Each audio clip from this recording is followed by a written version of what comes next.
क्या तुम सब भारतवासी भारत के इस पुत्र को भूल गए हो? तो मेरी ये कहानी सुनो। कहते हैं कि मेरी सेना के घोड़े एक साथ 3 समुद्रों का पानी पीते थे। मेरे राज्य में वर्तमान भारत, चीन, नेपाल, भूटान, तिब्बत, पाकिस्तान, अफगानिस्तान, रूस, कजाकिस्तान, अरब क्षेत्र, Iraq, Iran, Syria, Turkey, Myanmar, दोनों कोरिया, श्रीलंका शामिल थे या संधि में थे। ईसा से कई सदी पहले भारत में मालव गणराज्य था, जिसकी राजधानी उज्जैन थी। राजा नाबवाहन की मौत के बाद मेरे पिता यानी उनके बेटे गंधर्व सेन ने उसे गणतंत्र में बदल दिया।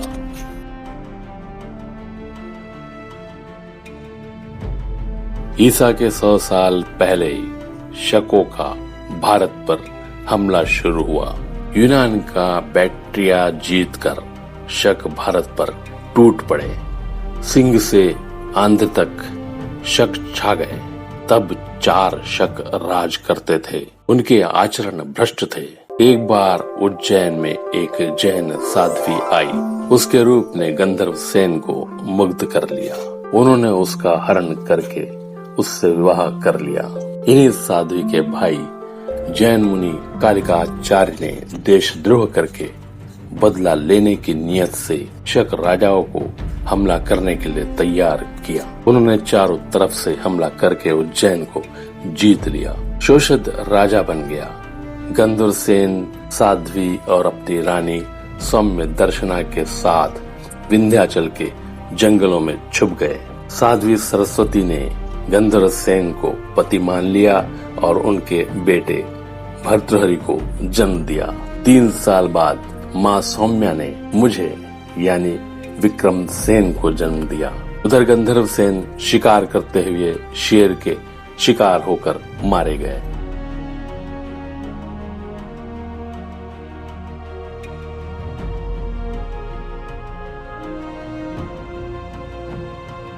साध्वी सरस्वती भाई जैन मुनि कालिकाचार्य के देशद्रोह से क्षुब्ध थी। उन्होंने अपने बेटे भर्तृहरि को सौम्या को सौंप दिया और अन्न जल छोड़कर प्राण त्याग दिए।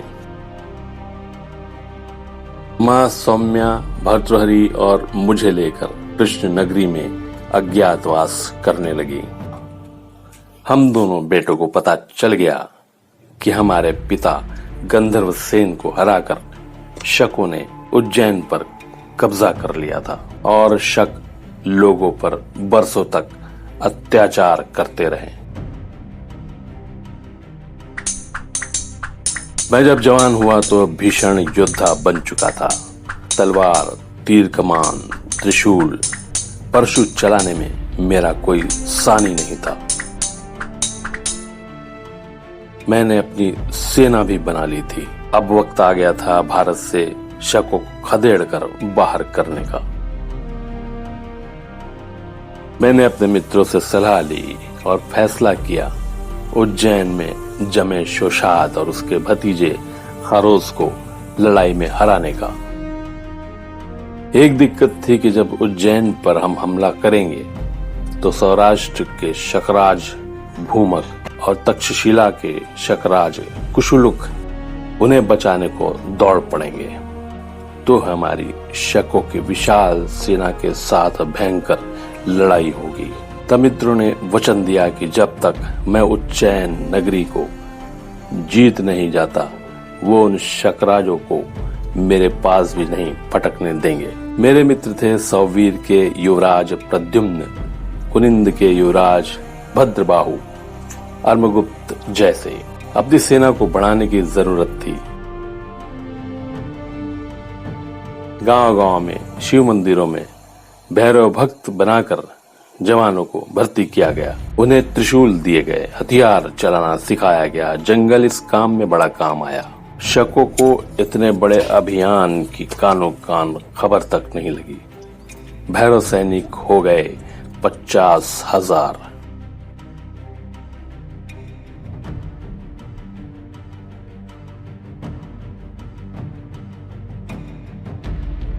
दो साल भाग दौड़ के बाद मुझे मिला सहयोगी अपिलक। यह आंध्र के महाराज शिवमुख का छोटा भाई था। उसे भैरव सेना की कमान दी गई। अमृतगुप्त को धन व्यवस्था का भार दिया गया। जहां चारों शक जम के भारत की जनता का खून पी रहे थे, वहीं मेरी तलवार का पानी दिखाने का वक्त आ गया था। भारत एक चक्रवर्ती के सूरज के उगने की राह देख रहा था। महाकुंभ में सभी भैरव सैनिक साधु संतों के भेष में उज्जैन में सैकड़ों मंदिरों में जम गए। हर गांव का मंदिर तांडव की तैयारी में जुट रहा था। प्रलयंकारी भैरव सेना ने उज्जैन और विदिशा को घेर लिया और भीषण संग्राम हुआ। शाश्वत भाग गया। मथुरा के राजा का बेटा खारोश विदिशा की लड़ाई में मारा गया। अब ये सुनकर सौराष्ट्र और मथुरा के राजाओं ने उज्जैन पर हमला कर दिया। मेरे मित्रों ने मुझे दिया वचन निभाया।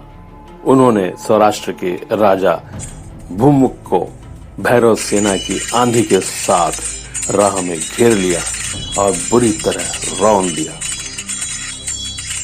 मथुरा के शक राजा राजबुल से मैंने खुद टक्कर ली और उसे बंदी बना लिया।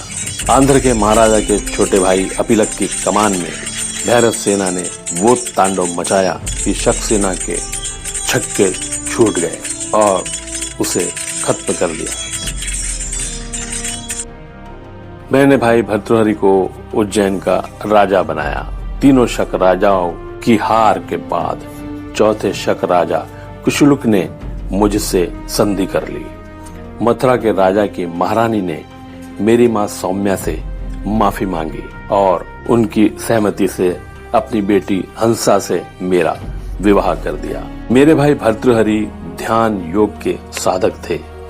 राजपाट में मन न लगा और उन्होंने संन्यास ले लिया। बरसों बाद फिर से मित्रों और जनता के कहने पर मुझे यानी विक्रमसेन को महाराजाधिराज विक्रमादित्य के नाम से सिंहासन पर बैठकर प्रजा की सेवा करने का महान अवसर मिला। लाखों शकों का यज्ञोपवीत हुआ। वो हिंदू संस्कृति के सागर में समाकर नदी की तरह खो गए। विदेशी शकों के हमलों से भारत मुक्त हुआ और हिंदू संस्कृति सारी दुनिया में फैल गई। शक पर मिली इस जीत के बाद ईसा से 57 साल पहले मेरा यानी आपके महाराजा विक्रमादित्य का राज्याभिषेक हुआ और तभी विक्रमी संवत की शुरुआत हुई। अगले कई चक्रवर्ती सम्राटों ने आपके इसी सम्राट विक्रमादित्य की उपाधि धारण की थी। इसने मुझे वीर शिरोमणि सम्राट विक्रमादित्य का नाम दिया। उस भारत भूमि को मेरा शत शत प्रणाम। मैंने क्या क्या किया है इसका गवाह इतिहास है।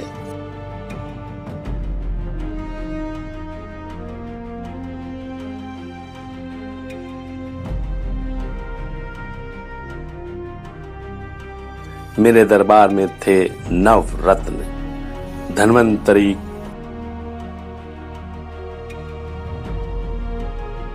अमर सिंह, शंकु, क्षपणक, वेताल भट्ट, घट्टखरपर, कालिदास, वराहमिहिर, वररुचि।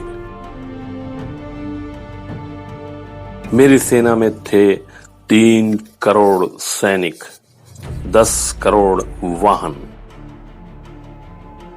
25,000 हाथी, 4 लाख समुद्री जहाज। मैंने 1700 मील की दुनिया की सबसे लंबी सड़क बनवाई थी, जिससे दुनिया में व्यापार करना आसान हो गया था।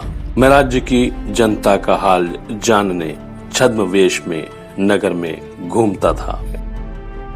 सिंहासन बत्तीसी और विक्रम वेताल की कहानियां मेरे जीवन से जुड़ी हुई है।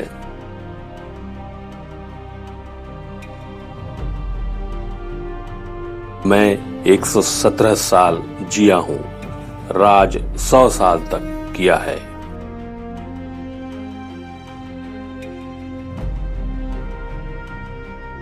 आज मेरे नाम का जहाज समुंदर पर भी तैरता है।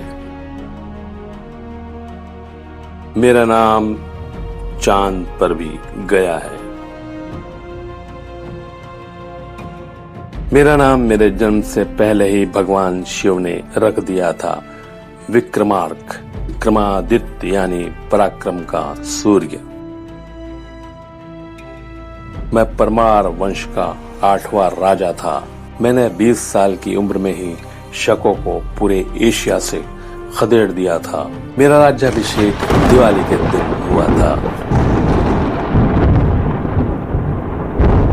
मैंने दुनिया का पहला कैलेंडर विक्रम संवत शुरू किया था। मैं अश्वमेघ यज्ञ कर चक्रवर्ती सम्राट बना था। मैं अरब पर जीत हासिल करने वाला पहला राजा था। मेरे शासन का युग स्वर्ण युग कहलाता है। मेरे समय में किसी पर भी 1 रुपए का भी कर्ज नहीं था। प्रजा का कर्ज मैंने खुद उतारा था। मैं तब तक भोजन नहीं करता था जब तक मेरी प्रजा भोजन न कर ले। मेरे जैसा न्याय कोई दूसरा नहीं कर पाता था और मेरे दरबार से कोई निराश नहीं लौटा। मैंने ईसा मसीह का भाग्य जानने के लिए अपने दरबार के 2 ज्योतिषी भेजे थे। मैंने रोम के राजा जूलियस सीजर को लड़ाई में हराकर बांधकर उज्जैन की गलियों में घुमाया था।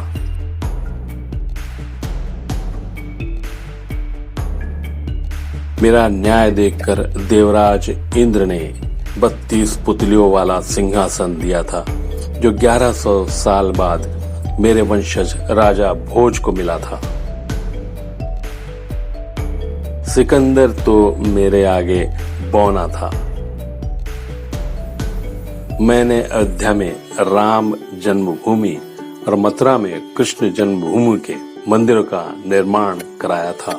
लोग कहते हैं कि भगवान राम और भगवान कृष्ण के बाद अगर किसी का नाम आता है तो वो आपके इस चक्रवर्ती सम्राट विक्रमादित्य का ही है।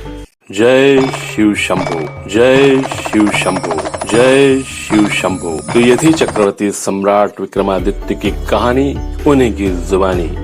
मित्रों, अगले हफ्ते हम उनके सिंहासन 32 और वेताल 25 की कहानियों पर बात करेंगे। तो इस चैनल को लाइक, शेयर और सब्सक्राइब करना न भूलें। नमस्कार।